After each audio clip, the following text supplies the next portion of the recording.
अस्सलाम वालेकुम। आप देख रहे हैं डॉक्टर एन फे। आज हम जिस दवाई के बारे में बात करने वाले हैं उसको बहुत सारे लोग जानते हैं, ख़ासतौर पे वो लोग जिनमें शुगर की तशख़ीस हो चुकी है और या किसी न किसी वो अब या शुगर पुरानी भी हो चुकी है तो ज़िंदगी में किसी न किसी मोड़ पे वो ये दवाई ले चुके होंगे। मेटफॉर्मिन यानी ग्लूकोफेज या नियोडिपार पाकिस्तान में जिन नामों से ये आती है, ये दवाइयाँ वो लोग ले चुके होंगे। 4 तरह के लोगों में ये इस्तेमाल की जाती है ग्लूकोफेज यानी मेटफॉर्मिन। सबसे पहले तो वो मरीज़ हैं जिनको शुगर भी है और वो उनका वज़न भी बहुत ज़्यादा है, थोड़े मोटे हैं, ओबीज़ डायबिटिक्स। दूसरी वो ख़वातीन आ गई जिनको पीसीओएस का मसला है, यानी जिनकी ओवरीज में पानी की थैलियों का प्रॉब्लम है। तीसरे वो लोग आ गए जो कि डायबिटिक नहीं है, उनको कोई बीमारी नहीं है लेकिन वो मोटे हैं या वज़न उनका ज़्यादा है। चौथे किस्म के वो लोग आ गए जो कि एंटीसाइकोटिक्स पे हैं, यानी डिप्रेशन या परेशानी या किसी ऐसी किस्म के मसले के लिए दवाई ले रहे हैं, तो उनमें भी ये इस्तेमाल की जाती है। क्यों? क्योंकि उन दवाइयों का ख़ास एक साइड इफ़ेक्ट होता है कि वो वज़न बढ़ा देती है। और भी बहुत सारे साइड इफ़ेक्ट्स हो सकते हैं, लेकिन एक जो जिसके लिए हम आज जिसकी बात करें वो है वज़न बढ़ना।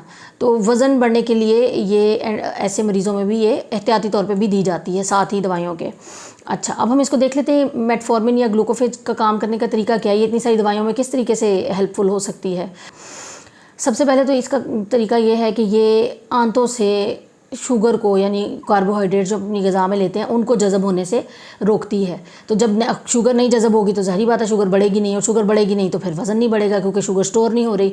दूसरा इसका तरीकाकार क्या है कि जैसे हमारे दिमाग में बहुत सारे सेंटर्स होते हैं चीज़ों को कंट्रोल करने के लिए, हमारी हरकत को कंट्रोल करने के लिए सेंटर्स हैं, हमारी स्पीच को कंट्रोल करने के लिए सेंटर्स हैं, हमारे जिस्म के जितने भी काम हैं उन सबको कंट्रोल करने के लिए ब्रेन में सेंटर्स बने होते हैं। इसी तरह हमारी भूख को कंट्रोल करने के भी सेंटर बना हुआ है।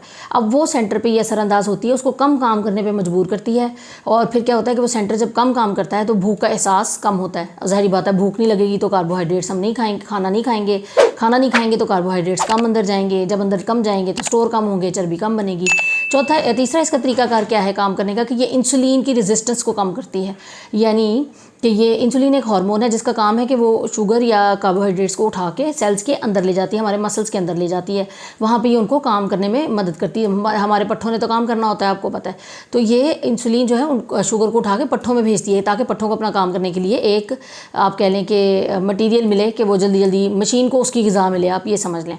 तो ये इंसुलिन की जब शुगर के मरीज़ों में रेजिस्टेंस हो जाती है तो वो शुगर को, ये कार्बोहाइड्रेट्स को उठा के, हमारी एनर्जी के पैकेट्स को उठा के पट्ठों में नहीं भेज सकती। तो उसकी वजह से खून में शुगर भी ज़्यादा रहती है और मरीज़ को थकावट का एहसास भी रहता है।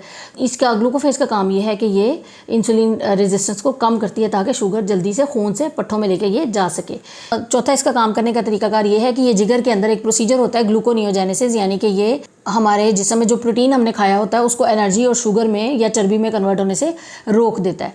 ठीक है। अच्छा, अब हम देख लेते हैं कि दूसरे जो पीसीओएस के मरीज़ हैं उनके अंदर उनकी पीसीओएस की अलामत क्या है। इसके बारे में किसी टाइम डिटेल वीडियो में भी डिस्कस कर लेंगे, लेकिन ये एक बेसिक ओवरव्यू है कि इसका ग्लूकोफेज के लिहाज से कि उन ऐसे मरीज़ों में क्या अलामत आ सकती हैं। उनका एक तो वज़न बढ़ सकता है, उनके चेहरे पे फालतू बाल आ सकते हैं, हिर्सुटिज्म जिसको कहते हैं। उसके अलावा मर्दाना हार्मोन की ज़्यादती हो जाती है जिस्म में। उसके अलावा बाल जो हैं वो सर के बाल पतले हो जाते हैं या फिर बहुत सारे बाल झड़ जाते हैं। ठीक है।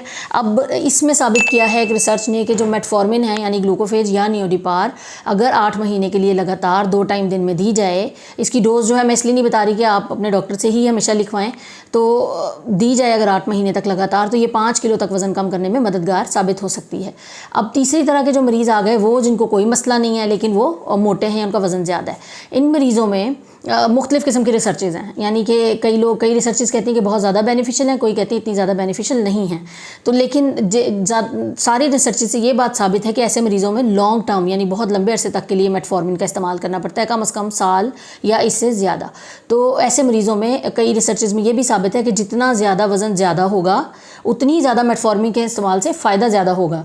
यानी अगर किसी का वज़न BMI किसी का 42 से 48 के दरमियान है तो उसको फ़ायदा ज़्यादा होगा। आपको बताती चलूँ कि लंबे अरसे तक मेटफॉर्मिन खाने से बहुत सारे नुकसान भी हो सकते हैं, इसलिए आपने कभी से खुद से स्टार्ट नहीं करना। मिलते हैं इंशाल्लाह किसी नेक्स्ट वीडियो में। अल्लाह हाफ़िज़।